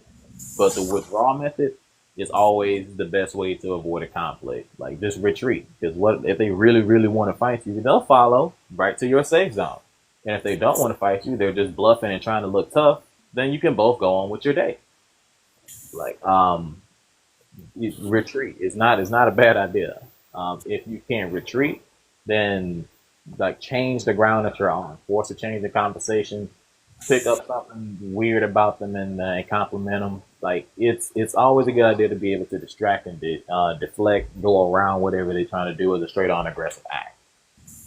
If you can't derange the attack, then get that attack itself out of range. Try to get them to go away from you. You don't have to like bark in their face, back off, all of that. No, it's just like, okay, we're gonna go outside, and then just don't go outside. Trickery is fully available to you if you're willing to use it, and there's no honor in a street fight. Um, Especially in an abusive situation because they know they have power over you. You have to use your mind to get around them, and usually if they think they have power over you, they're not using theirs. And finally, if you do have to fight, if you do have to push back in any way to defend yourself, there is no such thing as a fair fight. There's absolutely no such thing as a fair fight. So in that situation, use weaponry. Definitely, like if you have a firearm to deter them and you know the law and you know how to use it responsibly, you gotta fight, do what you gotta do. My suggestion is a tactical whip. That's it's a tactical whip. You can get them on the internet for less than $50. It's 2 feet of steel wire wrapped in neoprene or plastic, and given a handle with a sharp point on the end. So in any direction, you can tell someone to leave you alone in Morse code, and their body will remember. If you got to fight, that's a non-lethal way to make sure that fight's fast. Especially if you're small, because it's you don't need a lot of strength to swing. You just swing, and if you ever popped yourself with a switch or swung a belt and it came back and hit you, you know how much that hurt. This is like 50 times worse. It will delete the meat on their thighs. So it's that continuum of reaction. First, you'll try to retreat and go back somewhere that you're safe. Next step is stand the ground where you are safe and make sure that you're not about to have to fight them, deflect it, and derange their attack so that they can't mess with you. And try to send them away. Distance is your best tool. But if there's going to be conflict, you can't fight fair. Do everything you can to avoid the conflict. But if there's going to be like a confrontation, there's no fighting fair. Shut it down as fast as possible. And if you're talking about interpersonal personality conflicts, just things like disagreements or otherwise, those can be talked out. And if you're in a situation where you can't talk it out with somebody, it's time to just get away from them entirely. So that distance is still your best tool. Keeping your space where you're safe and healthy boundaries are going to be your best tools for those conflicts. And if they can't have a healthy discussion with you within those boundaries, it's time to separate it. If they still demand to be there, even though it's unhealthy, run. Hey man, I think Offset the tactical whip business because you have sold me. I'm getting the economy size pack or whatever, the family pack Hey, for the tactical whips. bro, I'm so serious. I got video after video on this thing. It's the most delightful, terrifying thing to ever put in a woman's hands if she really really mad at you. Because I grew up with a Southern mama. I experienced the switch several times. This thing is scarier. These weren't small switches either. These are the ones that are wrapped. These were flexible. They'll wrap around you and make the skin disappear. No, they tested out this tactical whip. Dude swung it at a watermelon and just a whole section of watermelon vanished. They tried it on some meat. They tried it on a dude. He welted up immediately. One shot. Screaming. So yeah, if somebody really wants to go to try to use violence on you, you're smaller than them and they know all of that. Nah. Pull that little whip out and whop. It leaves very distinctive marks, so you can go ahead and explain that to the police too. There's no. She hit you in the face. Yes. What were you doing to get hit in the face with this thing? There's a little bit of a wind up to it. If they get close enough that you can't use the whip itself, there's that pointy bit on the back. You just poke them a couple times until they give you some range, and then smack, bruh. It's hard to be lethal with it too. So it's different than having a gun. There's no need to hesitate with that. There's no. Am I going to court after this and going to prison? No, this is obvious as self-defense because you can't chase somebody with this thing and just beat them down and not make the wounds obvious. If they're coming at you, those marks are right there. They're proof for you. Get you a tactical whip. Everybody. Just a brief announcement. This podcast is for entertainment purposes only. So make sure we are not giving any legal or physical advice. Please consult your physician, lawyer, law department, et cetera, et cetera. So on and so ask your mama. right. In conjunction with that, though, I just want to pair that up with, on the other side of that, if you're a man, right, and you want to be in a relationship with a woman, anyone really, but I'll just use women as an example. If you're not willing to center that person in the relationship, consider not being with them. And what I mean by centering them in the relationship, right, it means that whatever you all are discussing, be it finances, be it plans for the night, household duties, whatever it is, nothing is more important in that conversation than the woman that you're with, right? And if she's the most important part of that conversation, then nothing should ever deter you from that one way or the other. Meaning you're in a space where you can always assume positive intent. right? And if you're not with someone, and this is male or female, if you're not with someone where you can always assume positive intent, then maybe that's not the right person for you, right? Because if you're in a space with that person where you can assume positive intent, then there's no reason to get defensive because that person is not attacking you.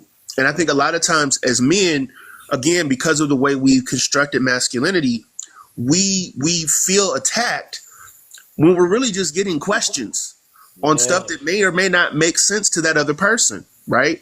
So a lot of problems you will encounter problems in whatever relationship you're in. But one of the things that I had to learn as far as, because I used to avoid conflict, and I didn't like conflict. So I would, instead of moving into the conflict, I would shut down and shy away from it. But conflict is something that can bring you together as a couple as well. When you encounter problems together. Talk through those problems together. It should never be a me versus you thing. If it's a me versus you thing, then maybe that's not the right fit right now. You know what I mean? Because a lot of times one thing leads to another. Anger leads to yelling. Yelling leads to pushing. Pushing leads to something else. You know what I mean? So you have to be able to, and I like what you said, and this is, several minutes ago when you talked about the withdrawal method. Not, meaning when things get heated, it's time to leave. You know what I mean? No one is keeping you there yelling at this other person. If you know that you have a temper or you're angry, it's time to take a walk. Yep. Take a long walk. You know what I mean? And then come back to the conversation when you can have a cool head. Because nothing is getting done when you're yelling at each other. Nothing productive. You're not going to pay your bills yelling at each other. You're not going to, clean the house yelling at each other. You're not going to raise the kids yelling at each other. So at that point, you got into an unproductive moment, which is human. Take a break. Come back. What and that brings up another question. So what does a healthy relationship look like when it encounters difficulty versus a toxic relationship? And for those of you who have requested up, thank you for your patience. We'll be opening it up shortly. But again, we always do the interview portion first. So, but yeah, how does that look? Healthy versus toxic. That's a very, very, very broad question. It's going to vary based on each person and what it is that they need to have a healthy relationship. So I can only speak for myself in this case, but I'm hoping that this is enough of a universal experience that folks can see their own equation, basically.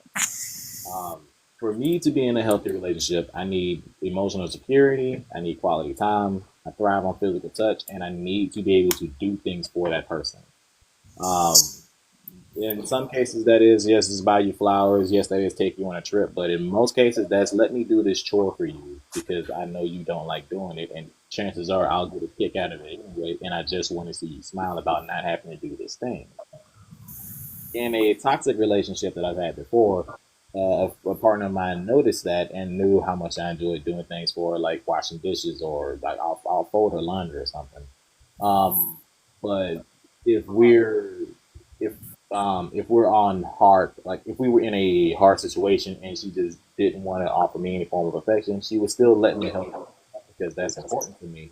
But she would withdraw all other methods of affection. I'm not allowed to touch her. She doesn't want to spend time with me. At that point, it becomes a resentment thing for me because now you're just using my need to help you do stuff to your advantage, but I get nothing from it. That becomes resentment. That turns into toxicity down the line because I might still hold on to that resentment and she might not have noticed it. Or it might become an acceptable pattern to her. These moments of conflict will almost always change something in the relationship, be it the dynamic that it's in, the status of the relationship. It may be something as small as I just don't want to do this particular thing anymore. I want to do this thing now. You could be learning something new about a person through those moments of conflict. Um, the healthiest method of it is no matter how this goes, we're going to find a way to be closer to each other or closer to ourselves in the end. If the actions are about harming or upsetting or winning over the other person, then you're dealing with toxicity. If the moment that the other person, your partner, whoever it is you're in conflict with, becomes a statistic or just a variable, the moment that their outcome is no longer your concern, you're dealing with toxic actions. It will become toxic. It's kind of an inevitability because the things that we do for each other that are beneficial are almost always intentional. There are sometimes side effects that people benefit from, but anytime there's a side effect, usually it came from doing something intentional, something that helped or better another person's life. If once that other person becomes a non-factor, once you're not actively looking for the better outcome for them too, toxic. That's that's powerful. You know, at the point that that person is well-being is no longer your chief concern, it's become toxic. I like that a lot. Um, we can do this last one, and I'm gonna let some folks up. Um, how can how can men specifically show up better in our relationships and in our communities? Um, this one's the question of the benevolent tyrant. How does a tyrant disarm himself? Mm, And that is by giving the tools away to make you non-threatening. If the threat that you could pose to a woman is that you're bigger than her, you're stronger than her, one, you never raise your hand to her, but two, you give her the means to defend herself against you if you ever did. It's Superman giving Batman that kryptonite ring. If I go rogue, put me down. For not dominating your children. If you always speak in the room, you create space for them to speak. If you're always the one making choices, you ask them for their input before you make those choices. It's intentionally creating spaces so that it equalizes between you and another entity. If you are always going to have the upper hand anyway, you might as well pull them up. Um, it's giving them the tools to disarm you that will lead you to being disarmed in their eyes. And as long as you have chosen, made the commitment, you'll never be a threat to them. You'll never do anything to harm them. You will go out of your way and allow yourself harm before you let harm come to them. They're safe because they can protect themselves from everything else. And the only thing they would have to protect themselves from is you. And you're the one giving them the means to protect themselves from everything. If you empower the people at the bottom, the top is already protected as long mm, as the top is doing correct. Like, especially if that power is coming from the top. Like in just a rural household, if the dad's the protector, mom's the nurturer, but mama can use a shotgun too, everybody's protected. Because daddy can't go wild with that shotgun either, can he? that's facts. Any final thoughts before we begin to bring people up? Uh, I really don't. I'm bad at doing final thoughts to sum up how things have been going in my head because it's wild up here. But I do want to go back to those three axioms I said before because they are some of the most important things I've ever said to people. Again, that first and most important axiom is you are never the fool for having been lied to. I'm going to say it again. You are never the fool for having been lied to. Now say it with me, y'all. You You are are never the fool for for having. having been lied to. Number two, lying is a martial art. If you ain't practicing lying every day, somebody else is better at it than you, and that's not a bad thing. Liars are good liars because they lie a lot. I'm gonna say it again. Liars are good liars because they lie a lot. And you can't get mad at yourself for not being a better martial artist than somebody who does it every day. You got shit to do that don't involve lying to people. And the third axiom, dang it, how did I forget it? um, oh, I forgot. Come on, brain, you got this. You got this. Yeah, it'll pop back up in my mind at some point, and I'll probably say it again. But yeah, no, those first two axioms are extra. No, wait, the third one was men do lie. Men lie all the time. Not all men are liars, but at any point it could be a lie because that's how our society socialized us to be. We always have to project a certain appearance, a certain demeanor, and a certain set of intentions. But if he's mastered projecting those intentions, he's probably mastered lying too. Trust is important. Trust is expensive. Trust takes time, and nobody's entitled to it. But you are still not the fool for trusting somebody who's gotten really, really, really good at lying because that's what they do on a daily basis. Man, this has been really good, and I appreciate you so much for sharing this time and space with us. You're willing, you're more than welcome to stay on as long as you like. I'm going to pull up some folks. Will kind of open up the discussion for everything that we've talked about thus far. And man, I this has been really good. Uh, I appreciate y'all giving me the space up here. no, absolutely. Hello, real life coach.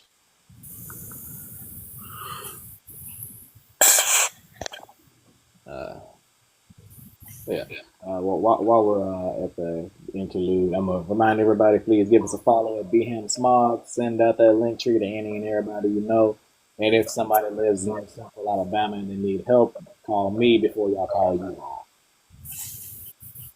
No, absolutely. I think I might have had her waiting a little too long in the comments. So feel free to request up again. I don't know if there's Yeah. anyone else that'd like to join.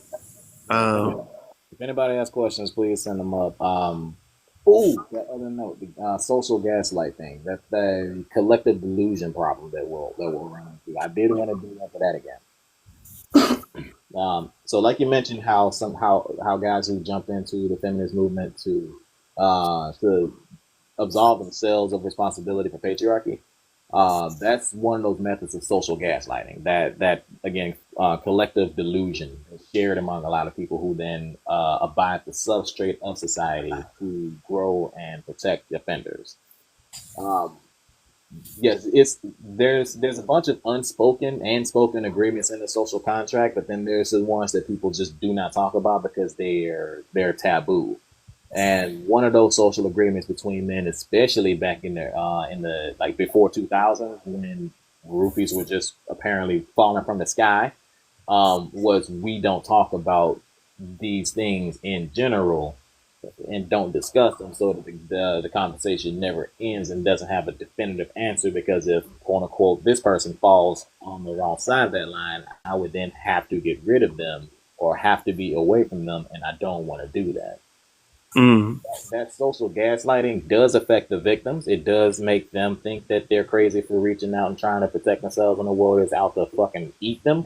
But it affects the offenders and the accomplices more directly, because the accomplices have to actively maintain the structure and social delusion in order to allow for that gaslight to work. If all men in our society at once dropped the notion that men are the protectors of women and instead picked up the notion that we are their number one predator, any man who is accused of harming a woman becomes a target then, rather than just up for scrutiny. It's not just he might have done it, but let's find out. It's this motherfucker need to be punished. And we've shown that society can and will do that, because that's exactly how black men were treated when in any kind of interaction with white women at all. Emmett right. Till allegedly whistled at a white woman, and that got him killed. Because at that time, black men, black boys were treated as the ultimate predator of white women. If all men accepted the premise that we are women's number one predator, there would be no more safe havens for offenders, because they don't have anybody to turn to, nor the social structure allowed to create the gaslight effect that lets people continue that shit. Nah, that's pop. And I feel like you will also, as a man, enter into a relationship differently, right? Because if you realize that you have that potential to do harm, you would be careful. You know what I mean? Be mindful, Yeah. because your first reaction, your first instinct may not always be the best thing to do. You know what I mean? I think we have to condition ourselves to be curious and ask questions versus be defensive and shut down, or be defensive and react. You know what I mean? And I feel like a lot of times men are the way we almost fantasize about life, or kind of extrapolate it, is, oh well, life is a battlefield, Ooh. right? And sometimes you are on a battlefield. You know what I mean?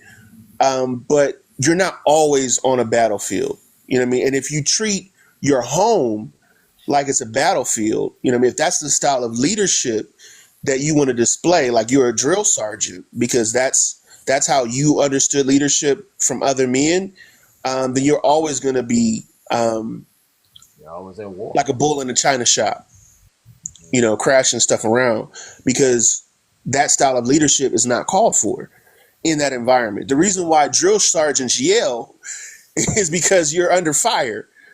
So in order to be heard, you have to yell, because you're under fire, and people have to be conditioned to respond to being yelled at because you're under fire. But you're not under fire when you're at home. You know what I mean? So your leadership should be gentle at home. You know what I mean? But I think a lot of men only understand one style of leadership. That my way or it's the highway style leadership only works in certain situations. Um, And that's the I thing. Even think if it works, you could be leading them the wrong way. right. Uh, that kind of lends into what I was about to say. Because you were saying like it's not just knowing that your partner has a voice, it's actually respecting your partner enough to not put them beneath you, understand that they're right there with you, they're your partner, and you have to listen and hear what's being said. You actually have to hear what's being said as a response to like what the actions are or what your treatment is, and take that in, and not just look at it as she's speaking, I'm going to humor her and listen, or you know what I'm saying, but to hear it and be able to learn from it and apply it. Here and implement. Perfect. Yes. Yes. Absolutely. Yeah, it's knowing you don't always have the answer. You ain't got the answer, Sway. You know what How you gonna throw shade this way like that? He ain't mean that. I mean? That's not shade of Sway. That's shade of Kanye. Because I think in that conversation, I think Sway did have the answer. Sway was trying to get Kanye to recognize the answer, but Kanye thought because he was a billionaire, that he didn't have to listen to anybody, even somebody else who's in the culture that might be in the culture a little bit more than he is. Yo, Kanye is a good example of what I'm talking about by not indirect, but not even he's born incognito, but those hidden abuse pathways, like him stalking, maybe not even stalking, but harassing Kim's new boy toy after they divorced. That's abuse, bro. You're literally going out of your way to cause her stress because you're angry at her and you're acting intentionally to cause her a worse situation. You're trying to break up something that makes her happy. You're like, dude, that's abusive. And there's some guys that it's like, well, that were literally justifying it, saying, well, she broke his heart, she ruined his name, bro. He stepped in that all the way on his own. Right. Anything that he did, he's a grown ass man. He has a choice. He didn't have to let her influence him, and it might not have been her influencing him. That's their business. What he's doing now, going out of his way to make this third person uncomfortable, bro, that's abusive. It's not even just her; it's her and her partner now. He's got the right to defend himself from you, bro. You better chill. Like, like it would have been the worst headline possible, but if Pete had popped Kanye upside the head or something, yo, nobody, like, who can really blame him at that point? No, that actually, I don't know why it sparked it. I don't know if it's even. I think it is related. When we were talking about breaking away, right? I think the hardest part is not just breaking away from that particular person, but it's breaking away from everyone else that's connected to that person that you're not going to be able to deal with or interact with anymore in that same way, right? So it's the people in his family that genuinely love you, right? But because he's kind of positioned them that way, as tethers to keep you where you are, you have to not only break communion with him or her, you have to break communion with that entire network. Yeah. Like if you could be I was in an abusive church situation. Now my point of contention was with the pastor, but when I broke fellowship, I had to break fellowship with everybody. Some of the people I even brought to that church because they were connected to him in a way that they were going to justify the abuse that he propagated, right? Or they would exclude me for breaking fellowship with him. You know what I mean? And in the same way, sometimes your family and friends have become co-conspirators. I think Asa and the real life coach both talked about flying monkeys, right? And you have to understand that that was set up that way on purpose. Yeah. Like it's been years coming to set up that network of people that can be turned against you anytime you step out of line. So now you're the villain. You know what I mean? Now you're victimizing them, and that's part of that gaslight. Because now I can manipulate your reality because it's not just coming out of my mouth. My words are coming out of other people's mouths because I put them there. And now they're just echoing what I said to reinforce it, to make it seem like you don't have a way to escape. Ooh, I'm glad you used the words manipulating reality on that one. That's fucking gold, but yes, perfectly. So that's like it's so that quality control I mentioned. That's those flying monkeys. That's the trapping infrastructure. That's the domestic cage. That's all of those things all coming together that are resources and resources and assistance and allies to the offender's cause. Sometimes they're unconscious, sometimes they're not. But in the end, they always end up benefiting the offender, or at the very least, maintaining the position that the victim is in, even if the offender's not there. Like, bruh. And I think it's important too, at least because in that whole church lesson, because it was funny you brought that up, Pros, is one of the things I was looking at, because I don't always look at this wheel, but I was looking at the firearms piece. And do you remember when the pastor did that? Yeah.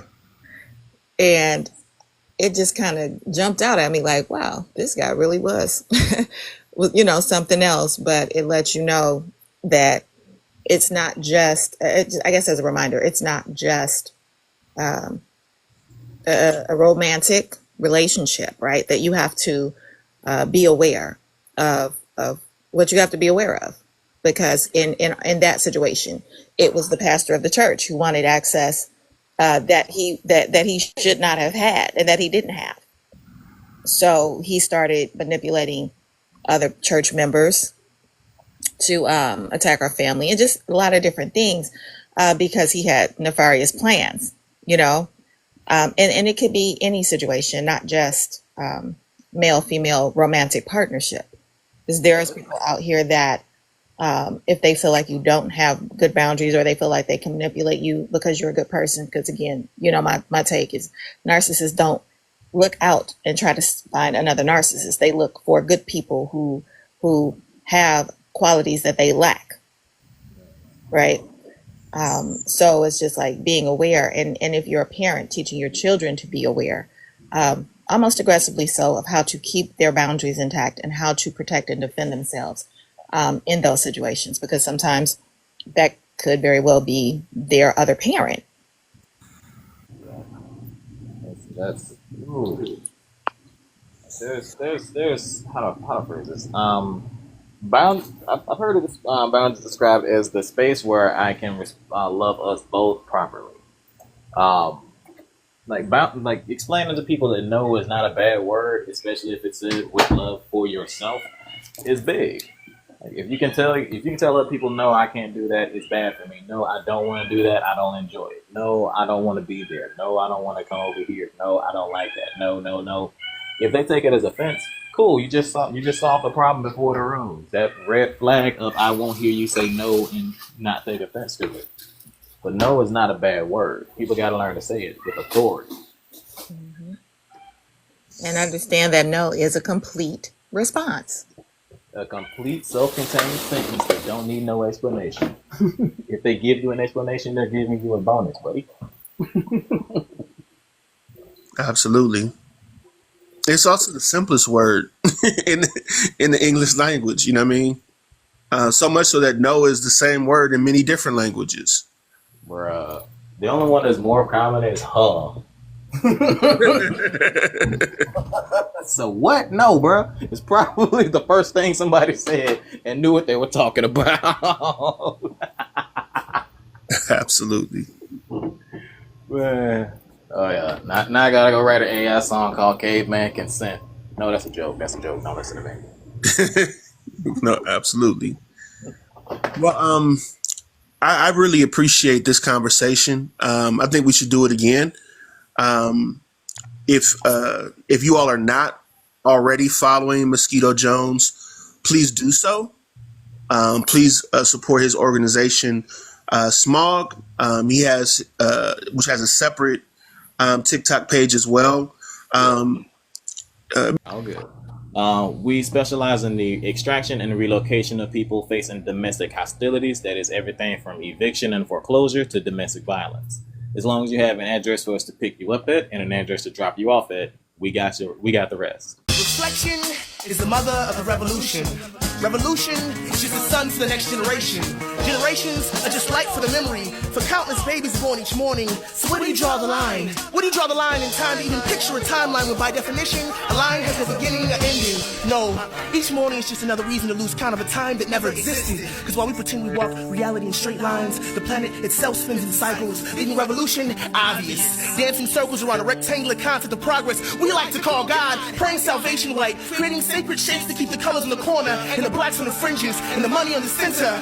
Building a pyramid of interest that keeps its inventors walking through life like it's a shadow of death, when it's really just a shadow of death, cast by skyscrapers that keep success held high, like a candle in the sky, reflecting the sunshine, providing just enough false light to keep the peasants and hoodlums scrambling to the breadcrumbs, left to keep the righteous backsliding to the semi line to hell. And I'm wondering why revolution is a four-letter word, yet the way people profanely spell it, like it's filler, like it's offensive, like it's anything else than just another word, rusting on a shelf of good intentions, like love, love life, life free. This is what they taught me and told me was tangible. A few years after I learned that I was black and what black really means, before I took a pencil in my hand for the first time and tried to sketch America, or at least what I thought it could be.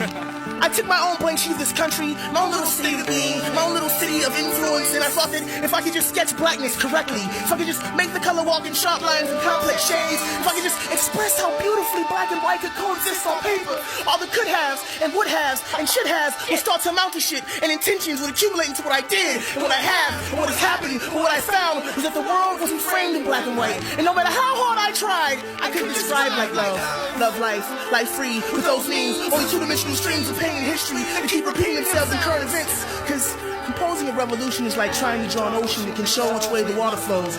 Yeah, the tide is going out, but the waves are still coming in and around and at you, and they're not staying in the shorelines. They're crashing right on top of your neighborhood, and the riptide is dragging children out of their schools, and fathers out of their families, and mothers out of their minds. And you can see them trying to tread water, straining just to stream, with their lungs half-filled, drowning from the very same substance every other person in America is drinking and enjoying at this very same moment right now. Freedom.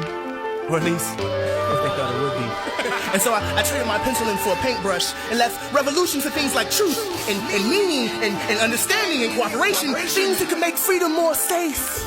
And I thought that if I could just color my canvas in such a way that it explained diversity vivid and depicted democracy real, even pictured peace profitable, that the people, all the people they would look, all the people they would listen, and the people they would live, and stop killing each other over colors and shapes and sizes and dimensions, like love, love life, life free, like me, capturing every color that I see in the aerosol can trapped behind my teeth, trying to spray paint dreams faster than wind can take them from me, watching as they vaporize before my very eyes, before they barely leave my lips, before the wall can ever wear my thoughts or receive my gifts, because America does not exist. It isn't real. This new world has always been here and yet never tangible. Told like those fairy tales my teacher told me a few years before I learned I was black. What black really means. Like love, love life, life free. Like this country with no lines, in the hand of a president that doesn't know how to draw, scribbling a sketchbook so soaked in blood, the pages disintegrating every time pen meets paper. So they bleached it on the whites that was originally woven white anyway, and let borders die until the colors went off the corners, put in concentration camps. And the blacks went off the fringes, placed in penitentiaries. And the money, oh no, let's not forget about the money. It's put back in the center, and everything is right wing, no matter left or the left extreme, or whatever. As long as it flies and blends to a sky so covered in clouds, population can't see its ground. They just walk on faith and pray to a God that lives in a box and can't define his own face or her own sex or its own shape. Like love, love life, life free, free like America, bombing poverty with food, free to choose who eats and who dies, free to define what freedom is, and stable to the eyelids of little kids who never learned that sleeping in intelligence is far worse than walking in ignorance. So they walk freely off a cliff, sleep freely off a cliff, knowing full well where it is. They just don't care. They just don't care because they see what I see. Much to say between the moments of our games and repartee. There's never much to read between the lines of what we need and what we'll take. There's never much to talk about or say aloud, but say it anyway. They woke up each morning to look in the mirror and see a dream lying behind its teeth, smiling like it wants to see something happy or funny or inspiring, but instead it just stares and grins and stays silent because it's not really there. It's just a lie passed down from parent to parent, like the Easter Bunny or Santa Claus, or something to keep the little kids moving along through the grades, anxiously waiting the present like it'd be anything more than a toy. That's why I play games with my time and look surprised when it's so broken. When the minutes are bleeding out of its beady eyes, when the months are sticking together like fur, coated with what used to taste like candy, but now just resembles the cavity that torments my waning smile. And I'm old and I'm gray inside, with black and white so smeared on my soul and psyche, it became my religion, raping the body of my sanity until truth and lie became the last of the relatives of my family. So I traded in my paintbrush for a son, and I thought to myself, if I could just teach this one baby that God has blessed me with to like love, to search for it as if it were a lost brother or sister, to want as if it were the first teddy bear I placed in his crib, if I could just raise this one child to love life, to admire and cherish it, as if it were the finest art, to treat it as like it was priceless, and collect every piece of it, to learn the forgotten craft of creating life. Life would be free. My life. All life would be free through my son, and would be free through my reflection. And that's when I realized